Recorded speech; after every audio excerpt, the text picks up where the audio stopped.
is having a starting issue. What's going on? When we crank it, starts, and then it dies right away. So let's figure out what's going on here. I was here previously on this car, and I was dumb enough not to look up at the wire diagram, and what I found was that all of these ignition coils are connected in the same circuit.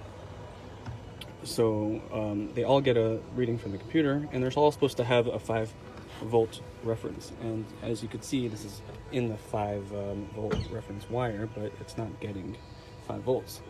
So we have to do the arduous task of unplugging the right ones to see which one is causing it. And I have found the problematic coil that's causing the short, and it is this one. See, as I unplug this, I'll move this over here, unplug that,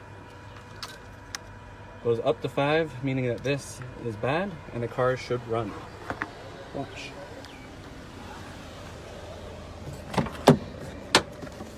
There we go. And the car runs. And there we go.